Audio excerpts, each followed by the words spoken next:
चीज़ जो है ना अपनी पश्तो ज़बान के अंदर बताइए। अस्सलाम वालेकुम वरहमतुल्लाहि वबरकातुहू। बस ورونو الحمدلله دا ډېر ښه ډاکټر صاحب دی، دا والا چې کوم مو ویډیوګانې کتلې دي نو ډېرې ښې ویډیوګانې ډېر خلکو سره ښه شوي دي. ما خپله لیسنس ختم او بیا په میډیکل کې مالا شوګر والا پرابلم راووته، نو اوس زه انشاءالله دلته راغلی یم و دوایي خو یې راکړه، انشاءالله دا پاس پې ټیسټ کوو چې څنګه دوایي که نه. انشاءالله ډېر ښه سړی دی، د الله والا سړی دی، د دینداره انسان دی پوه شوې. دغې وجه نه زه ورته لارې نه راغلم پوه شوې، ځکه چې الله والا خلق څه که نه الله والا خلقو له میلاویږي.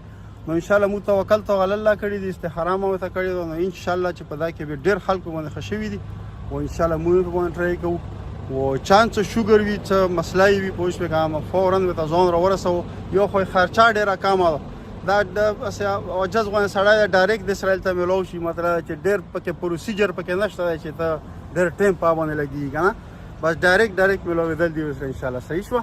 او ډېره مننه، ډېره مهرباني، الله مو عزت وکړه، الله مو پوه شو کامیاب کړه په دین او په دنیا باندې انشاءالله.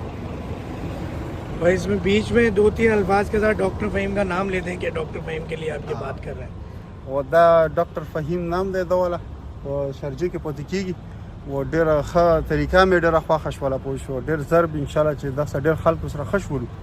دا ډاکټر فهیم دی انشاءالله، دا موږ ډېر مخکې نه په مدینې کې دا والا ویډیوګانې مو کتلې دي مدینې نه، نو بس موږ ته ډېر انتظار وکړه او اوس الله پاک موږ له په لاس راکړه، نو انشاءالله ما له خو دوایي راکړه او انشاءالله چا والا شوګر وي ځان مې ته راورسوه، ډېر ښه سړی دی پوه شو، الله به مې سره ښه کړي انشاءالله، شفا به وکړي. استخاره به ته وکړو، کم یو کار چې کوو اول استخاره کوو یا الله تعالی سره کانټیکټ کوو، بیا به الله تعالی انشاءالله تاسو له صحیح لار وسیله کوي انشاءالله.